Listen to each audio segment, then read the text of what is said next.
नमस्कार विद्यार्थी मित्रांनो, आज आपण आपल्या शरीराच्या एका खूप महत्त्वाच्या भागाबद्दल जाणून घेणार आहोत, आपले दात.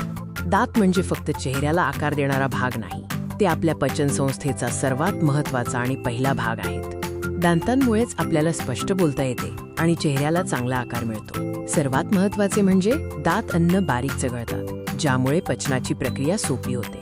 तुम्हाला माहीत आहे का, आपले सर्व दात सारखे नसतात. त्यांच्या कामाप्रमाणे त्यांचे 4 मुख्य प्रकार आहेत.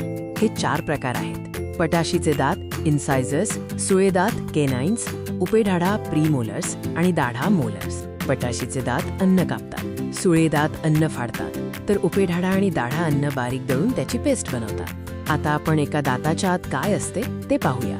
दाताची रचना 3 मुख्य स्तरांमध्ये विभागलेली आहे.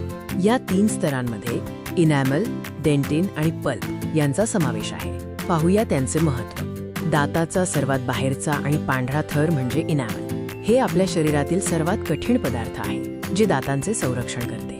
इनॅमलच्या खाली डेंटिन असते, जो संवेदनशील भाग आहे, आणि मध्यभागी पल्प मज्जा असतो, ज्यात रक्तवाहिन्या आणि नसा असतात, ज्यामुळे दात जिवंत राहतो. आपल्या आयुष्यात आपल्याला दातांचे 2 सेट मिळतात, एक लहान मुलांचे आणि दुसरे प्रौढांचे.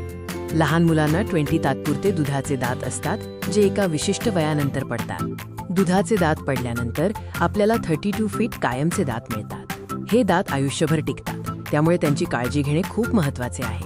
एक गोष्ट लक्षात ठेवा, कायमचे दात एकदा गेले की ते परत येत नाहीत, त्यामुळे त्यांची काळजी घेणे अत्यंत आवश्यक आहे. दररोज सकाळी आणि रात्री असे दिवसातून 2दा ब्रश करा आणि जास्त गोड पदार्थ खाणे टाळा.